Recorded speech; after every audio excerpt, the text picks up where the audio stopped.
Shalom to everybody. I hope you guys are doing well, and I hope the weather is in good shape where you're at. If not, we know that even that is controlled by the universe. So peace and welcome to you. We're going to start tonight in the chapter 25, and we're going to hear some things about the crucifixion and the resurrection. So, shalom and namaste. So, the crucifixion and the resurrection. I've had people tell me how interesting it's been, because there are so many pieces that sound very similar to what we were taught in the Bible, but then the nuances that we're learning here tells us that they took a story and they rewrote it to benefit themselves. And I don't think that's all that uncommon. I don't think that, is supposed to make us hate the Romans. They're just doing whatever other society that ever existed has done. And so my interest in is to find corroborating evidence to the truth. Is there a piece that makes sense here that we can be blessed enough by someone who is in the spirit realm? And I know for many of you guys, this may be a little bit much for your belief system.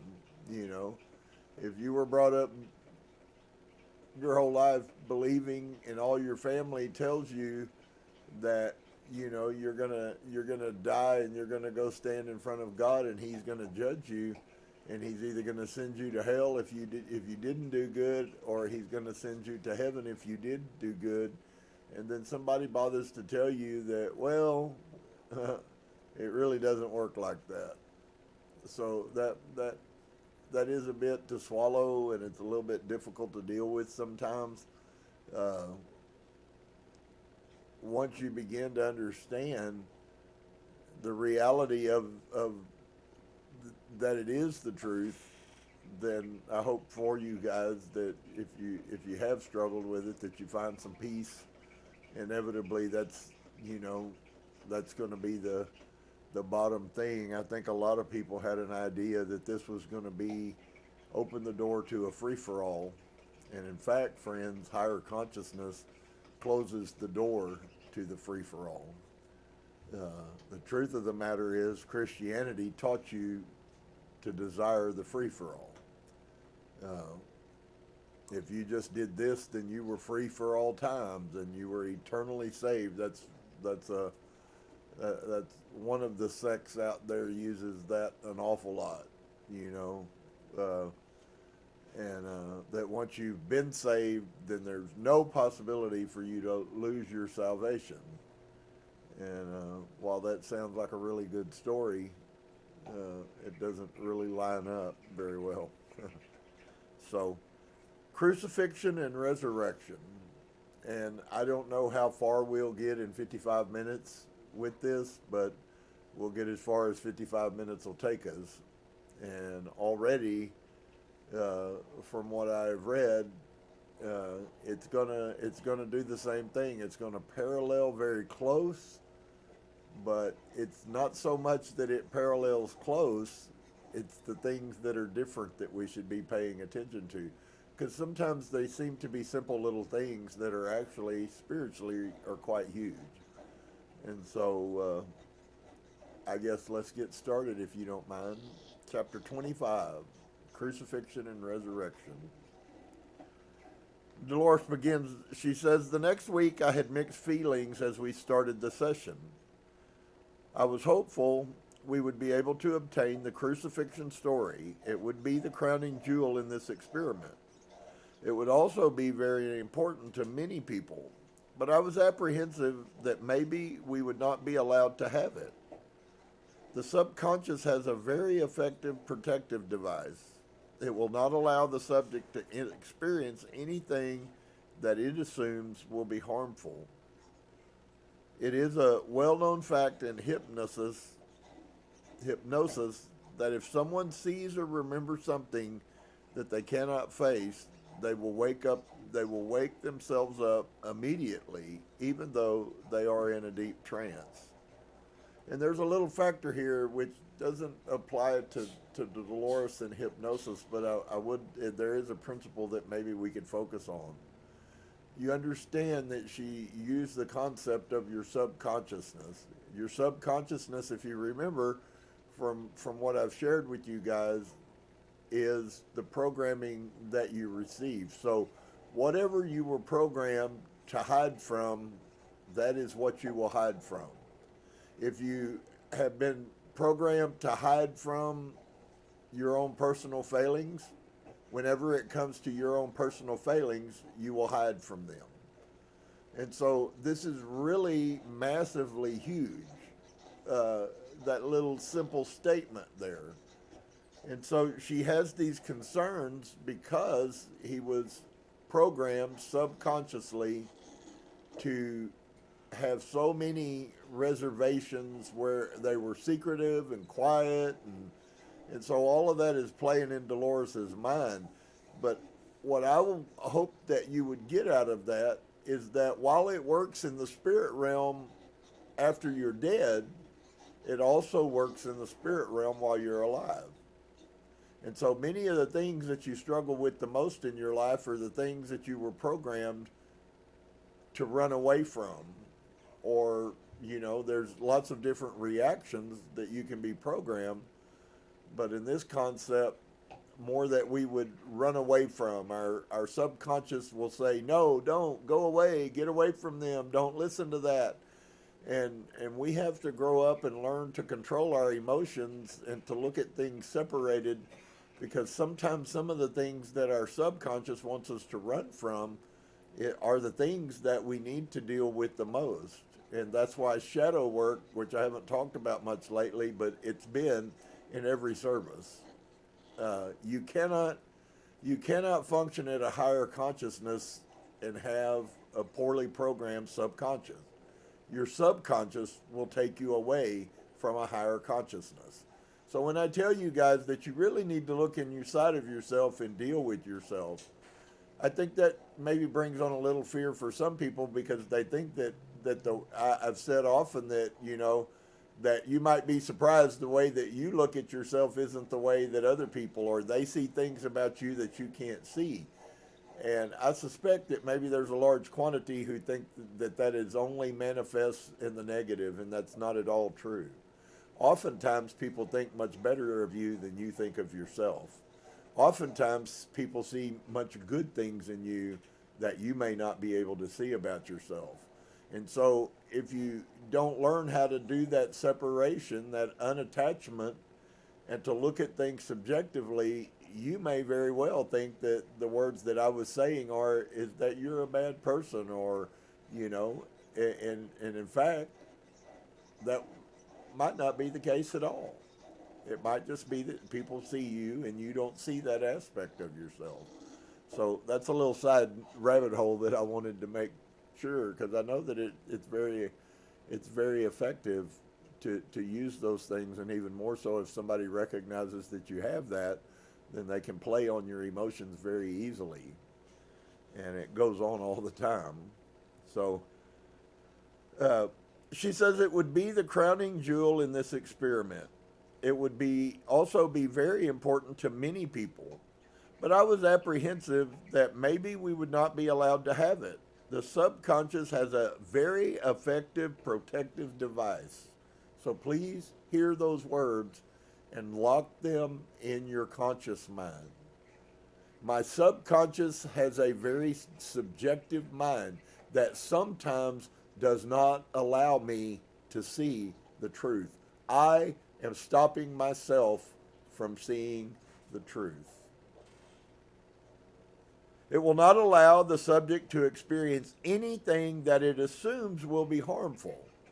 So for you to assume something doesn't say that that is going to be harmful. It just says that in your subconscious tells your conscious, well, you need to run away from that. You need to be scared of that. That's bad, or it's against you. And boy, you then it's really supposed to be up to your conscious mind to control your emotions, to disassociate from that, and then to look at things subjectively. But we haven't been very taught, and we haven't been very practiced in many ways about doing that.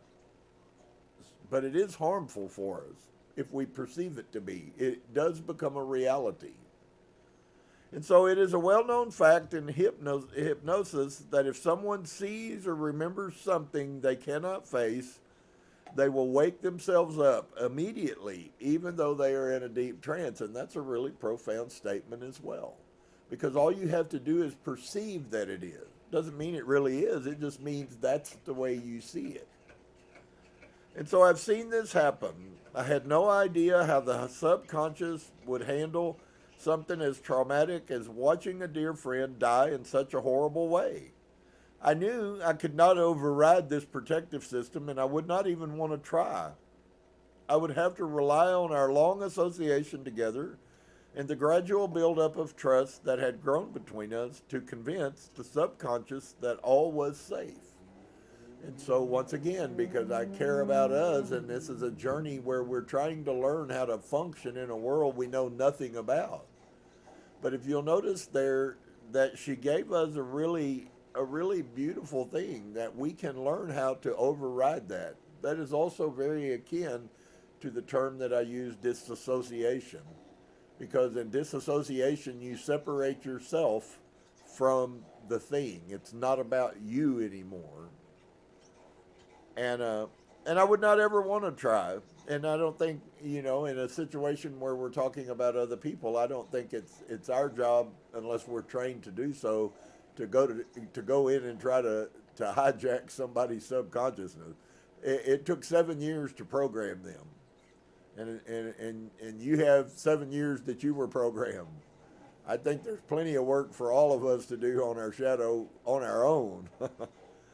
So it is a well-known fact that in hypnosis, it's if someone sees or remembers something they cannot face, they will wake themselves up immediately, even though they are in a deep trance.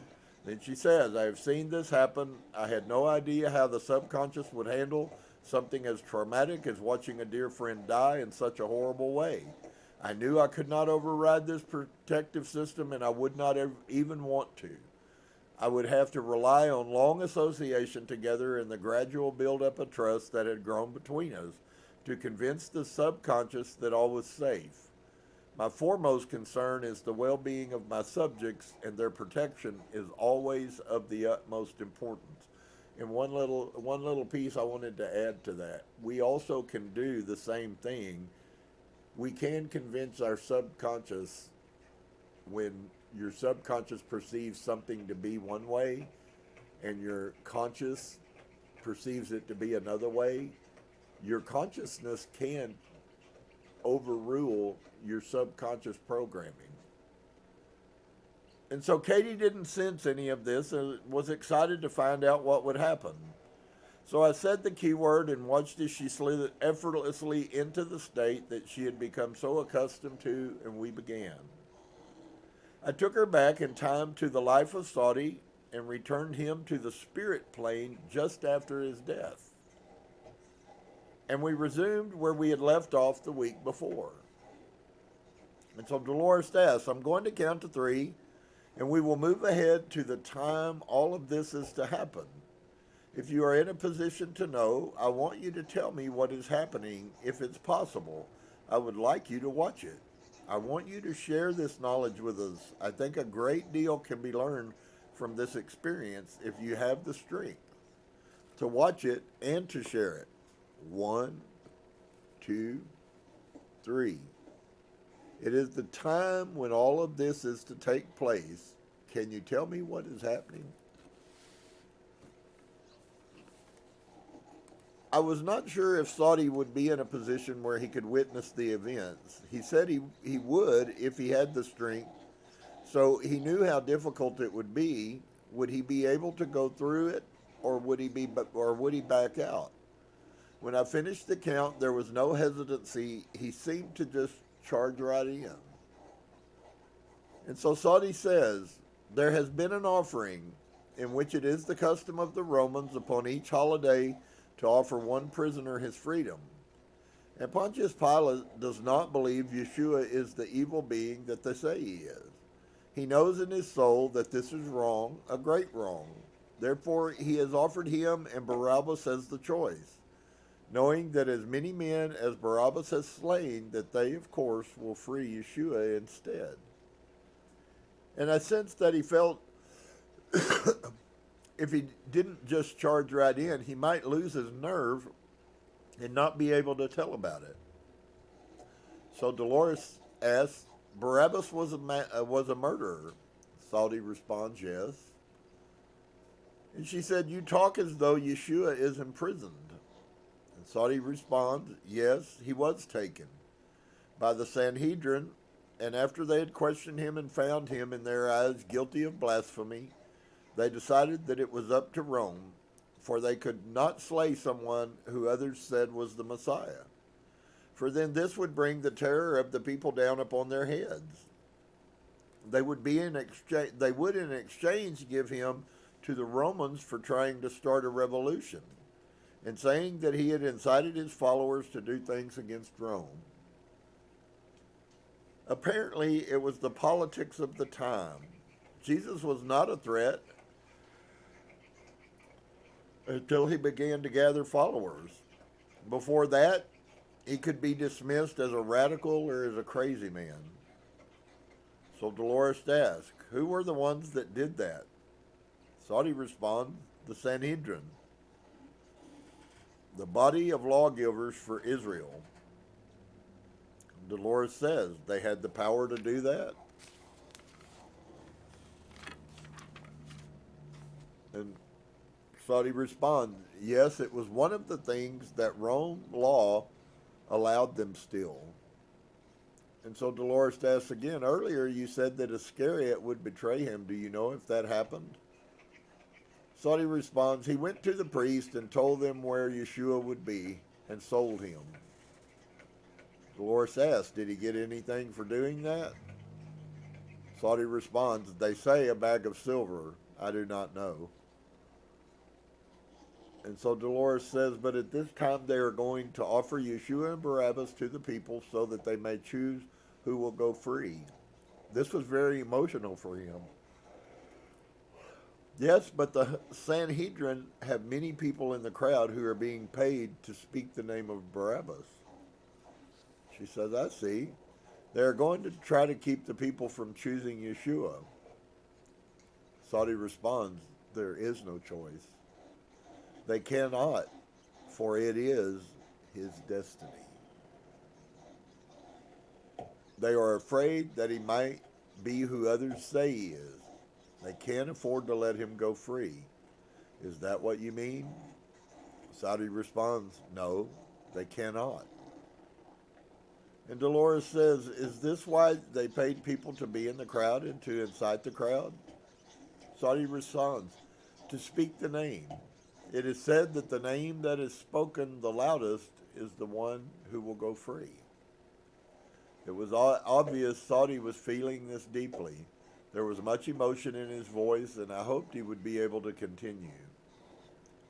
So Dolores says, okay, let's move ahead and find out what happens. I would really like you to tell us. Many people may gain a lot from this. If it bothers you too much, you may watch it as an objective observer. And I could tell it was already bothering him to watch what was happening to someone he loved so much. I was afraid it would be even more traumatic for him to watch the actual crucifixion. I could only hope that his desire to share this information with others would counteract any revulsion he might feel. And I continued to give calming suggestions for Katie's well-being. Dolores says, I will count to 3 and we will move ahead. 1, 2, 3. What is happening now? Saudi responds, it has been decided that this eventide shall he and 2 others be nailed to the cross to die in crucifixion, the traditional Roman style of killing felons, murderers, and thieves. Difficult, but he continued. Dolores, it seems as though he would not belong in that category, would he? Saudi, a whisper, no. He has never done harm to another, but it is said that he shall bleed for all of the world. Dolores asked, are there any other people with you watching this? And he says, there are many who are here. In the Bible, it speaks of the graves being opened and the spirits of the dead being seen by many at this time. Could they have seen the spirits that were with him watching from the other side? An event of this type of emotional magnitude could have heightened psychic perceptions of the people. Saudi, and there are many, hundreds, who are on the earthly plane who watch in horror, for they love him. They cannot believe that this would be done, that this could be let to happen. His voice was almost overwhelmed with emotion. He was close to the point of tears. He was feeling every bit of this in spite of instructions that he could remain objective if he wished. I had to continue to remain detached, so I would watch every movement very closely. If there was any sign that it was too much to handle, I would have brought Katie out of the trance immediately. The story is never worth compromising the well-being of the subject. I am usually so engrossed in monitoring the subject that the full emotional impact of the session is not evident to me until I play the tapes back later. Then I too feel the overwhelming emphasis of what was said. So Dolores asks, do you know how he feels at this time? Saudi responds, he is very calm. He has secluded himself away from a lot of the pain. It helps somewhat to know that there is not total suffering. This is good that he has this ability. Does he have any feelings towards the people who are doing this to him? Saudi responds, he feels great love. And knowing that they cannot know what they do, and he knows that many of them will from this realize. He seemed on the verge of tears, and there was not a single doubt in my mind that he was witnessing this. So Dolores asked, do you want to move ahead and tell us what happens? I tried to be very gentle with him, and I knew that this was very hard. If parts of it are hard to speak of, you can skip those parts. As I said, it is a very important event, and the whole world should know about it. Don't you agree? He responded with a very emotional yes. I believe all of time should know about these things that happened. Saudi says, he carries the cross through the streets and it is very heavy and he falls. This was spoken slowly as though he was watching it occur step by step. Several of the people along the side help him up. The soldier tells one of them that he must help him to bear its weight. One of the soldiers or one of the people? Saudi says, one of the crowd is picked to do this. And so Dolores asks again, how does this person feel about it? Saudi says he would do anything to lift the burden. There's a great deal of gladness knowing that he helped in some way. And Dolores says, how does the crowd feel about this? Saudi says they are in tears. There are a few here jeering, saying, why not save yourself? But for the most part, they know that no matter who others say he is, this is a man who is very beautiful. And he took a deep breath without human frailties. He has risen above the day-to-day problem that beset us. They have laid the cross, and he has been laid upon this, and his arms tied, and his legs and spikes are entering into the flesh. He takes several deep breaths. It seems as if the very world is being torn apart, for the skies that were clear are very dark, and darkness is growing. And he is deep breathing. The cross is erected along with the two others. It is central. From this point, most of the city can see this. It is upon a rise outside of the city so that all may see. Why have the clouds come, and is it getting darker? Is it being caused from your side? Saudi responds, it is as if the world cries out that this must not be. Deep, deep breaths. He asks that our Father forgive him. And Dolores says, why? He has not done anything. Saudi, a long pause and then a whisper, I know not.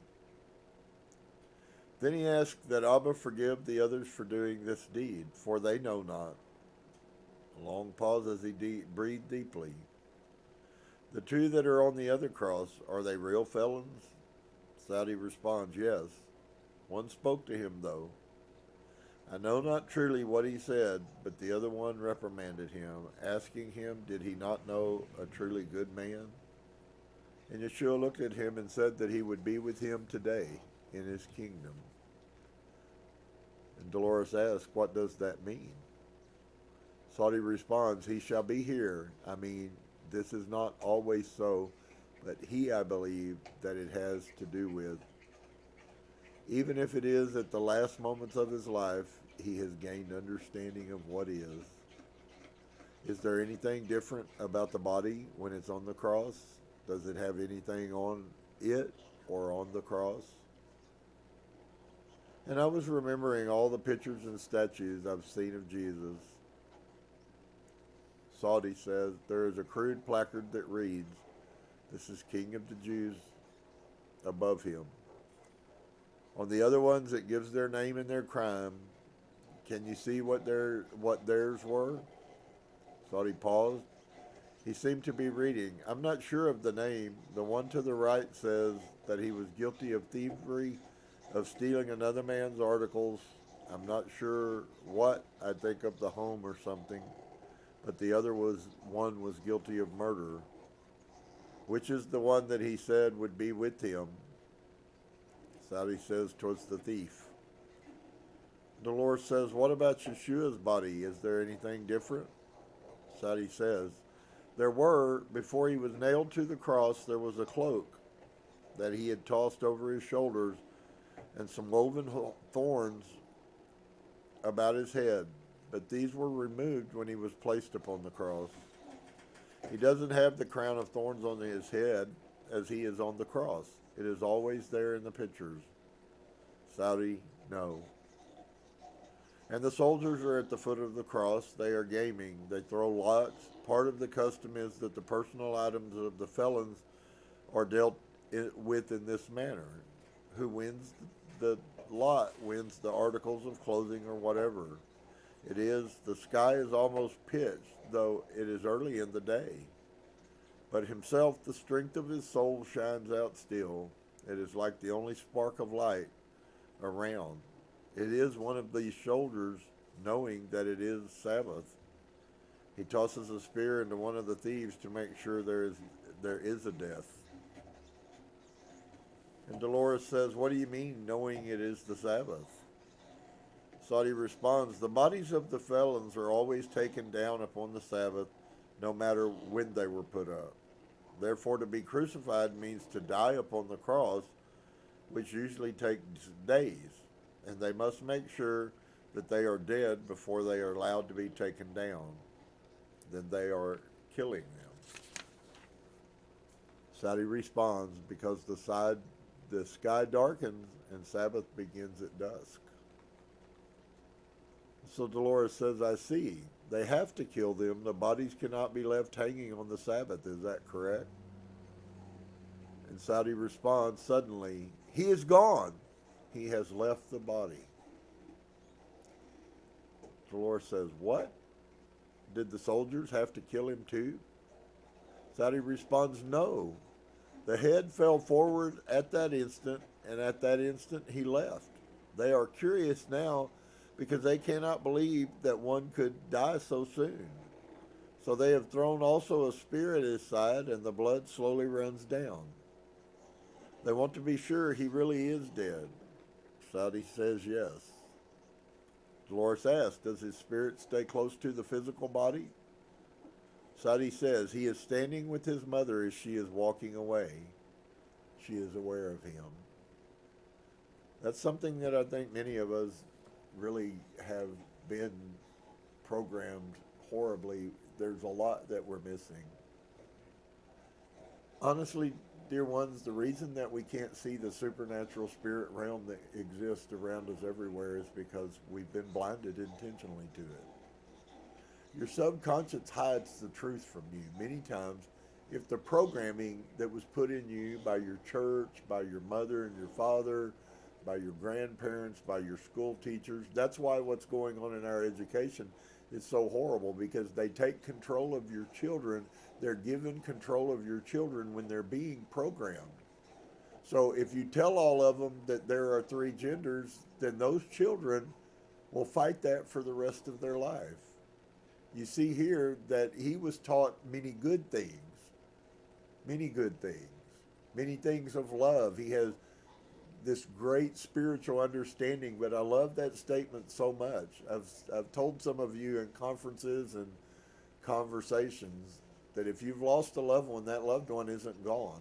That loved one's with you there. You don't need to look up into the heavens to engage your guardian. Your guardian is here in the spirit realm with you. Your guardian is in your mind. We often don't have the knowledge of that we should. Saudi has many of the pieces of knowledge that we have been hidden from that would bless our lives.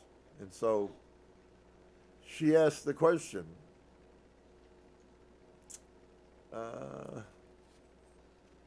he has left the body.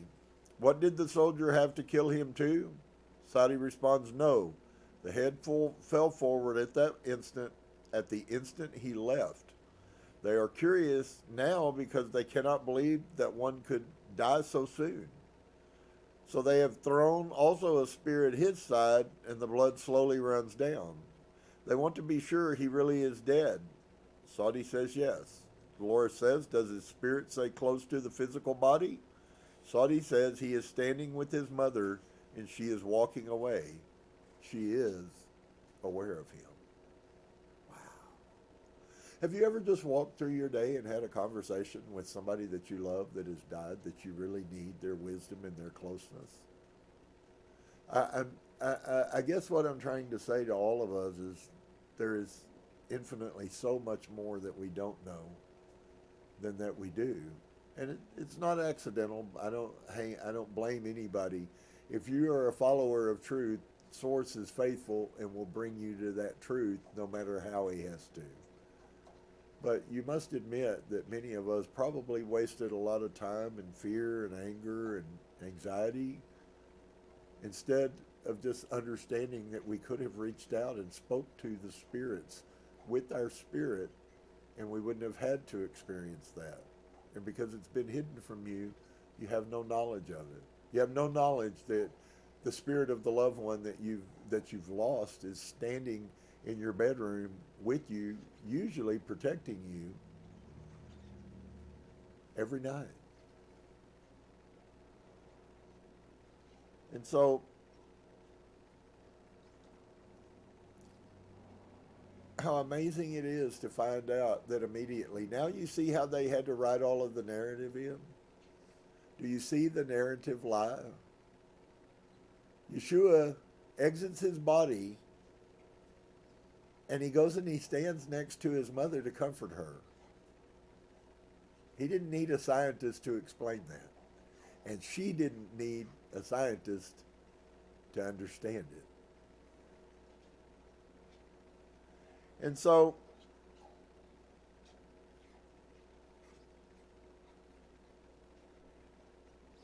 Dolores asked, does she feel his presence or is she able to see him?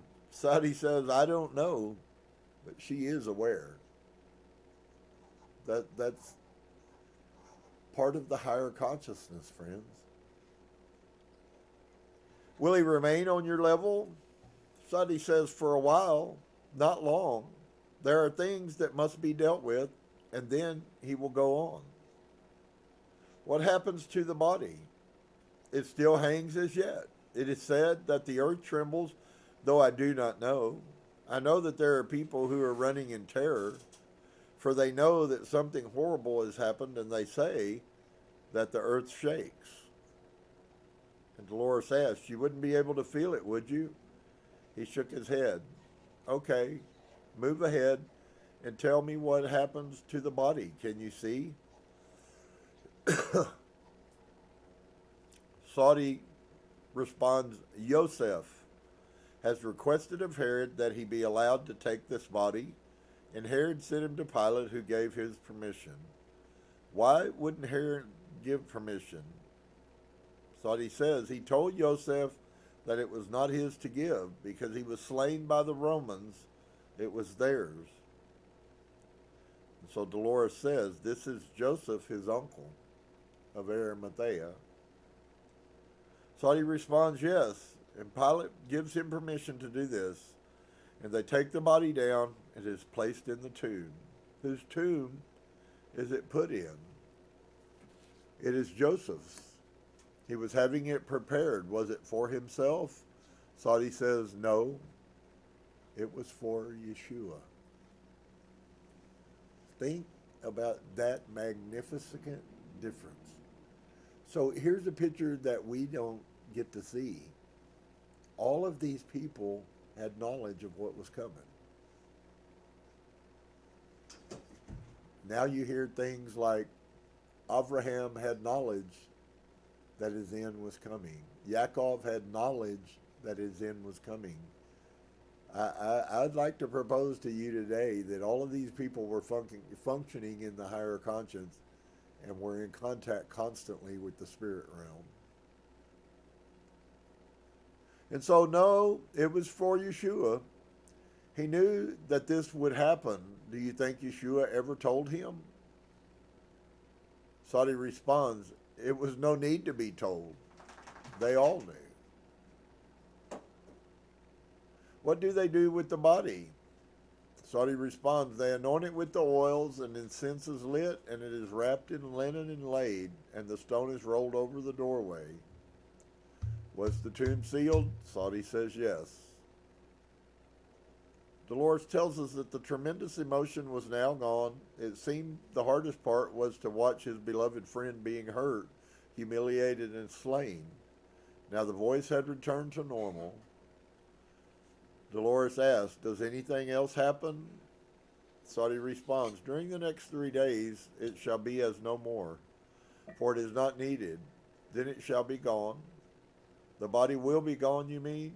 Sadi says yes. I know that there are ways of doing this, but I'm not familiar with the method. Dolores says, what do you mean exactly? I thought you meant that the body was dead.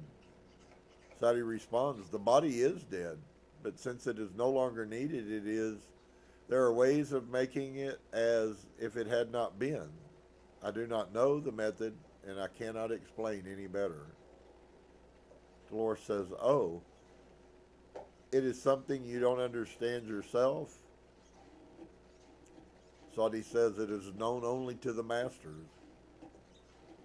And Dolores says, you mean the body disappears, in other words?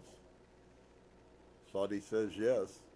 It is made as if it is made of the dust that it was, and it is no more. And so Dolores says, do the masters on your side do this, or the masters on the earthly side? Saudi responds, it is the masters on my side. Dolores says, why would they do this? Why would the body have to disappear?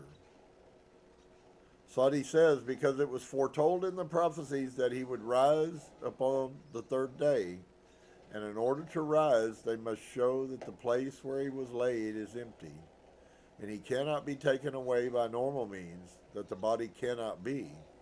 They, his friends, cannot get to it to do anything. Therefore, it must be done from this side.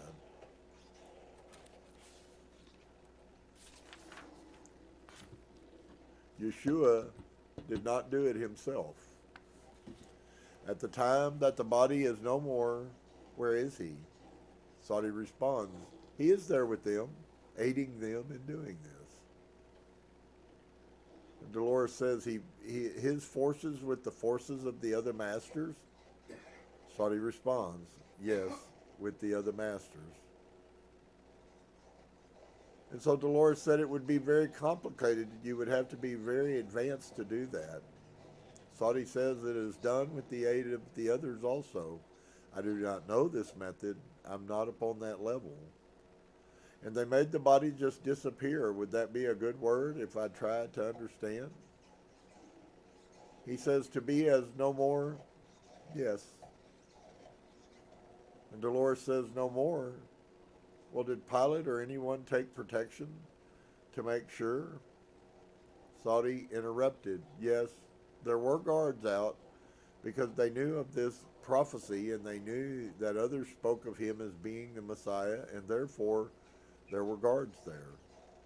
This is something that apparently has been misinterpreted down through the ages.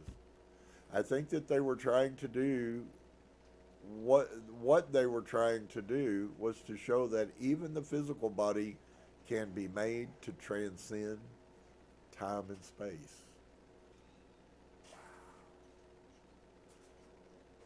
The tomb was sealed and the guards placed so that there was no chance of the body being stolen and taken away by normal means. It had to be shown that only abnormal supernatural forces could have removed the body. This must be part of the lesson of the empty tomb, to prove that these higher forces do exist and that he was one of them. So for all of us, ask yourself a question. What is your mastery? What is your level of understanding about the higher forces that are functioning? Man, I'm sorry, this stuff just blows me away, how hidden the truth is. And they can be so subtle little things, but they paint a completely different picture. And so,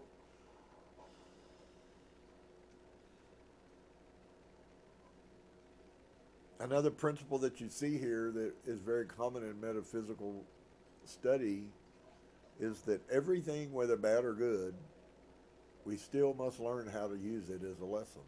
It's all part of why you're here.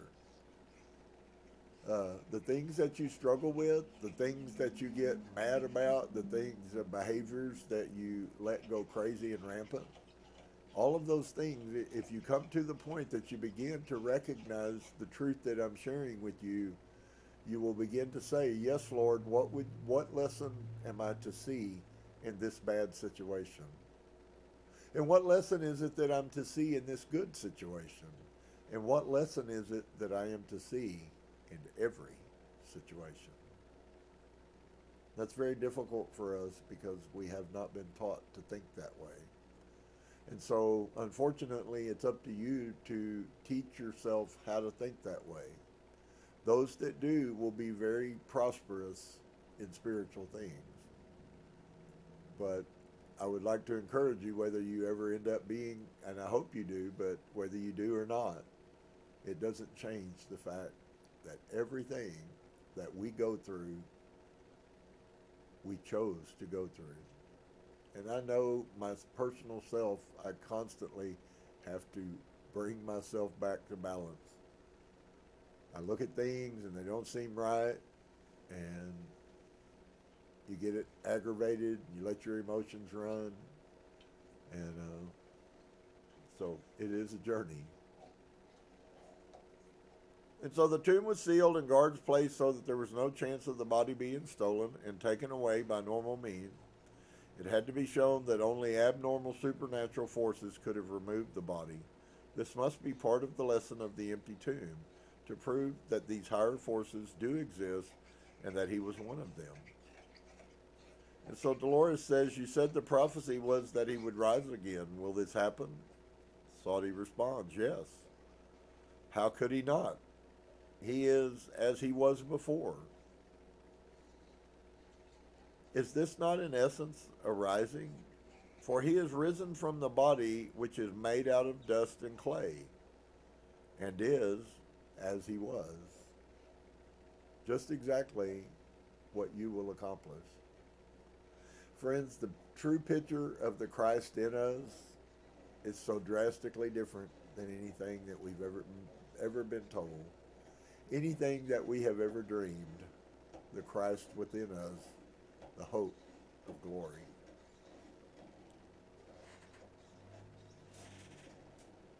And so, I think Dolores says, I think people think it means that the body itself will rise. You know, like Lazarus, when you talked about him. Saudi says, but then Lazarus was again a human entity and inhabited a human body, whereas the Messiah, as he is called, is to show that there is continuance afterwards. Did you get the message? When he showed up on the Sea of Galilee and showed spiritually, though they could see him, the lesson that we were all supposed to learn from that was that death is not the end.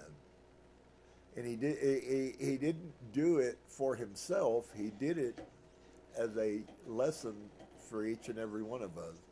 Death is not the end. In fact, it's actually more of a beginning than it ever will be an ending. Inside he says, but then Lazarus was again a human entity and inhabited a human body, whereas the Messiah, as he is called, is to show that there is continuance afterwards, not just to say that we can go back into the body, for this has been shown before, but we must show that there is continuance, that their existence after the human body ceases to exist. I think this is what people think the prophecy means, that the body would physically rise again.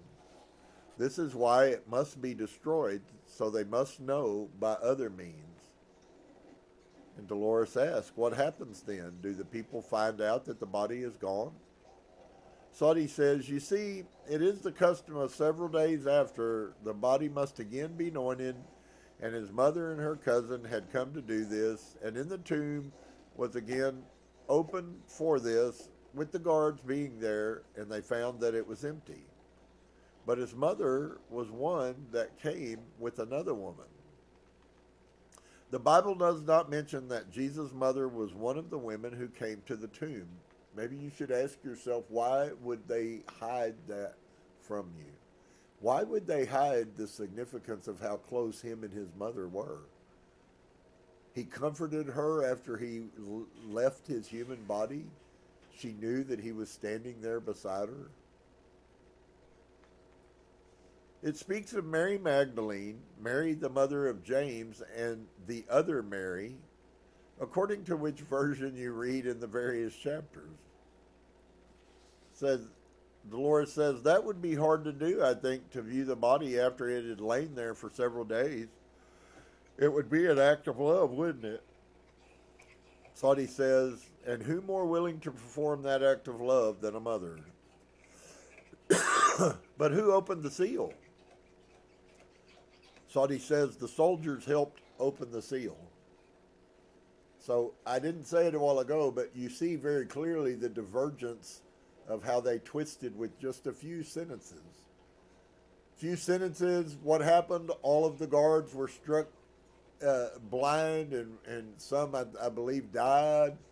And all of this stuff went on. And here you get a picture that Mary, who wasn't part of it, she was written out, comes, and she not only moves the seal, the soldiers who were supposedly blind are there working with her and helping her.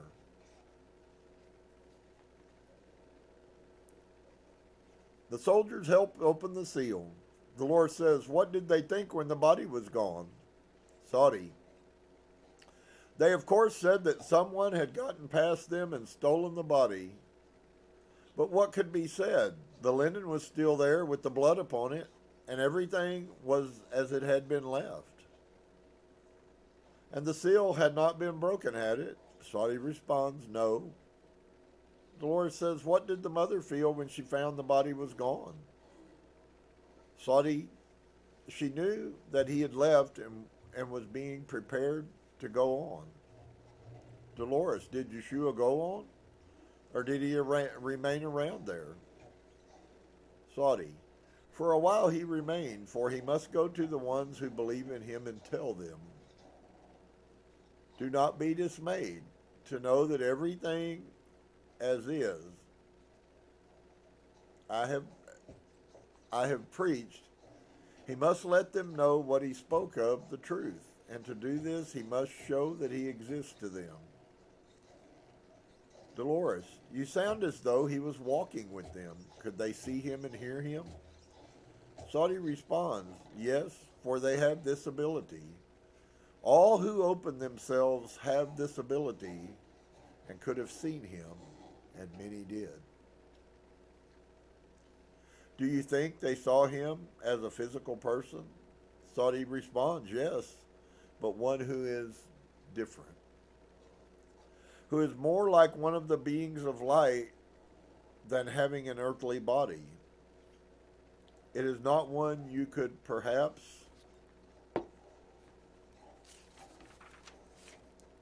reach out and touch, for your hand would pass through. But they were able to see it, yes, to know that it was true. And Dolores says, does he still have any marks on the spiritual body? I was thinking of where they had driven the nails. Saudi responds, yes, for a while it shall echo the things that have been done, because this was a way of proving to them the doubts that he perhaps was who he said he was. Did some doubt? How can there not be somewhat of doubt in man, for it is his nature? This is why he still carried the image, so to speak, of the marks, to prove who he was. Saudi responds, yes. And Dolores says, and others saw him also, who have heard many we have heard many stories. Some of them say that he appeared as his physical body and he walked the earth. It is said as he is truly, rather than as they knew him. And the physical body was just completely taken apart, so to speak, reduced to dust and ash, yes. That makes more sense, reduced to ash. It appears that the story of the angel and the stone rolled away may have been a cover-up intended later by the soldiers to save their own skins. And the story circulated over the years, it seems that the real miracle of resurrection has been obscured. In my opinion, this miracle was the disintegration of the physical body and the appearance of the spiritual body. Since it was seen by so many people, he hoped to prove the continuance of life after death, because his physical body was no more.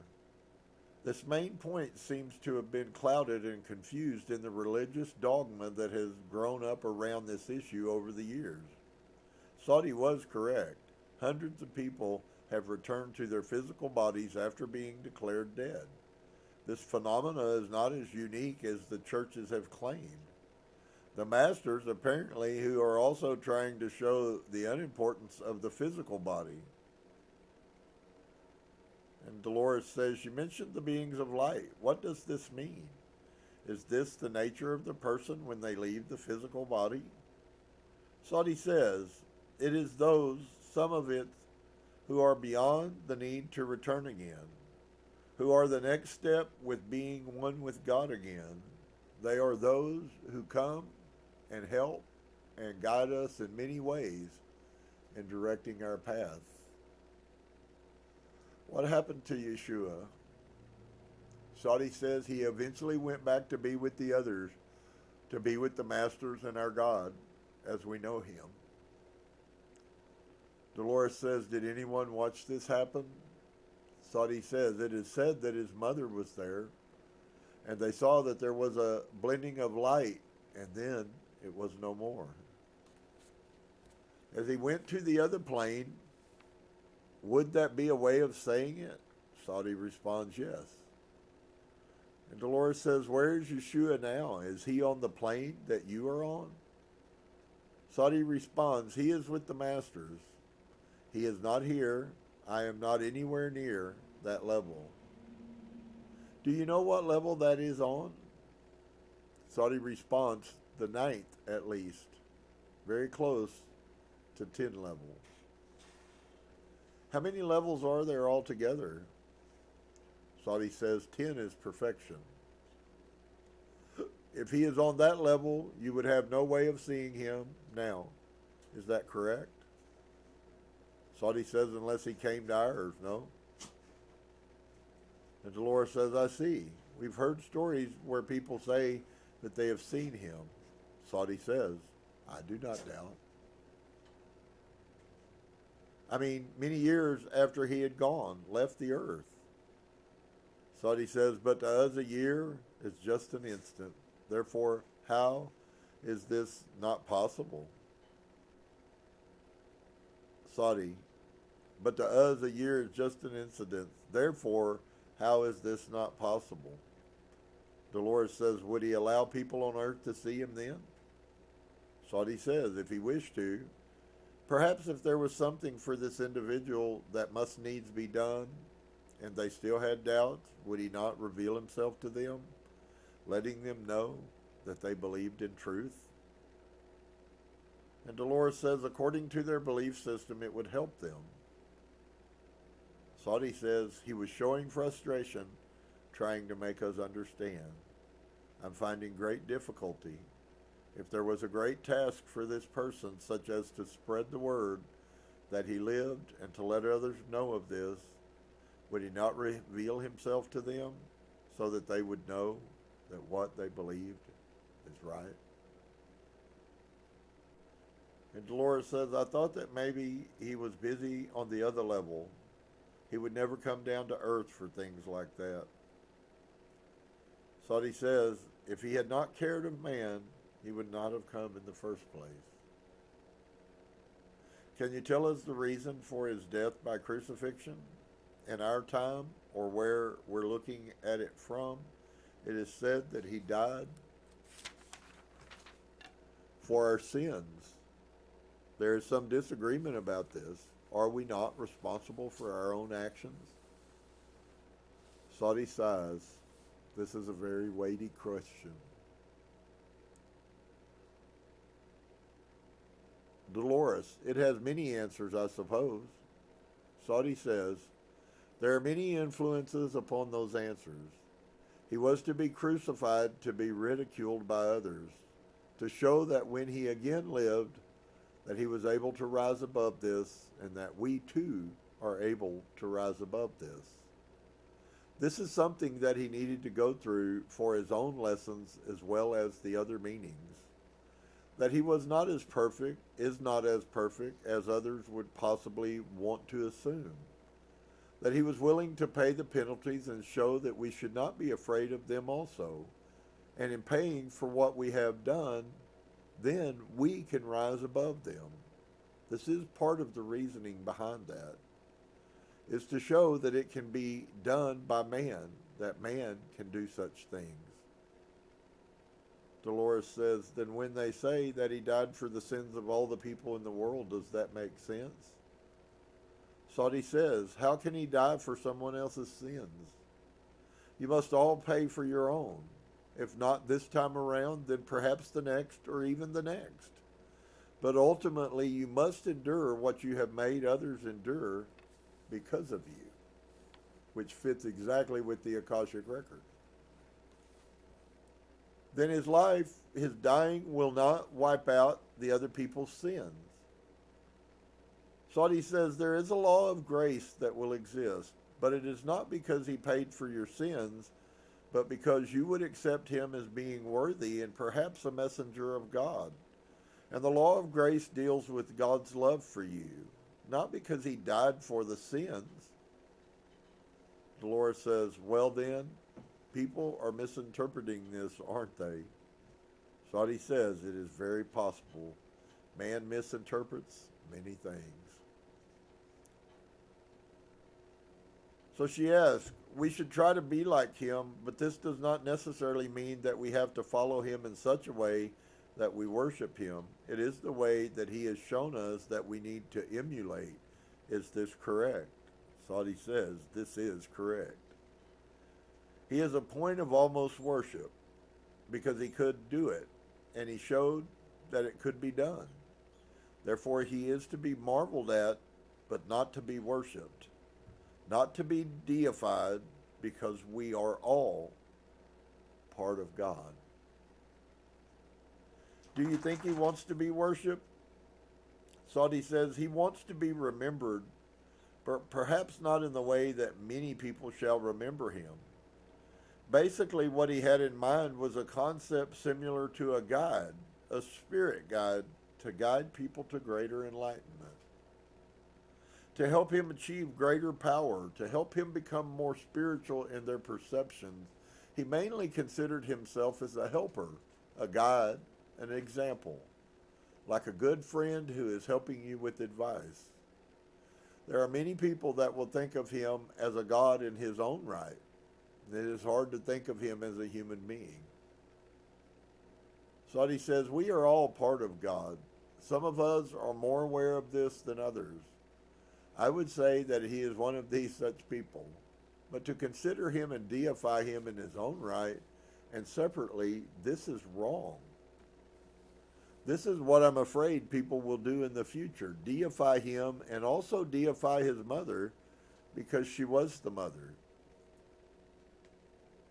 Saudi says, if this means that in so doing they will live like him, this is good. But if this means that instead they shall make them into gods and then say, because they are so wise, they will forgive me for anything I do, and go ahead and do it anyways, this is a great wrong. He was just aware, and she also aware in many ways of what is possible for all of us. It just takes much struggle to attain. And I think there's a lot of truth when you see that. Why is meditation not easy? Because you must work to attain it. If you're not interested in working, then you're not searching. The concept of searching is almost has a connotation of agonizing through while you're on this journey. And so, would he be a person who would encourage people to think for themselves and rather to follow blindly? Saudi says, never to follow blindly, always to question, to think things out for oneself is to make the decision all the greater, because it was made rather than just handed. If one does not question, one does not have faith, because you cannot be thinking about something if you do not question them and look at them from all angles. And then when one has done this, if you believe, if you find it good, then it is worth believing in. Dolores says, some people say that whenever you question, this is the work of the devil. If you have a devil in your society, Saudi sighs, there is no devil. Gently but firmly, as though talking to a stubborn child, inside oneself, there are two parts. There is the questioning part, which can be brought to bring about wrong, but it is also a very good part in that it makes you think about things and makes you think about people. Because all people are not good. Would you accept a person at face value if they smiled at you but had the knife sticking in your back? You must question things, but you must also have faith. It has been shown that this is true. You can have faith in things. This sounds like a paradox, but it is not truly. He was getting frustrated. He felt so strongly about this and was trying hard to make us understand. I understand you're doing a beautiful job, but how do we know when we find new knowledge? If it is the truth, how can we tell? Saudi responds, he sighs, truth, it might make you sad, but somewhere deep inside of you, you know that it is truth. If you can but open yourself up, you know when things are true and when they are not. For this as available to you. Sometimes when we discover new knowledge, people tell us that it's bad. Saudi says it does hurt anyone in any way. It is harmful. This is not to say that it does not make you sad, but if it hurts someone, it cannot truly be good. If it brings no harm, take it and study it and find the truth. Find out what is good about it. Isn't it true that during your lifetime in the synagogues and the different religions, several of them said, don't question, just accept? Most of them said this. Yes, it was stated. And so Dolores says, your people are different, weren't they? The Essenes, they like to question. Saudi says yes.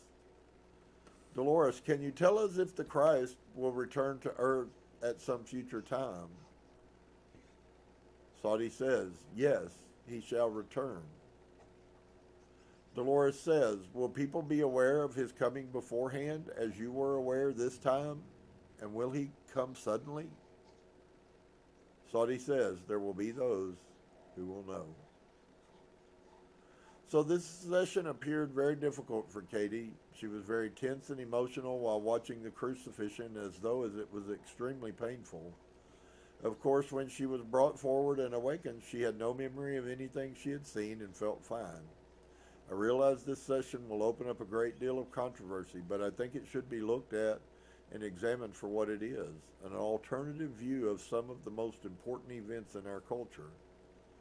What amazes me in this account is not the inaccuracy, but the accuracy that the version we have in our Bible could come down through 2,000 years and be as intact as it is truly remarkable.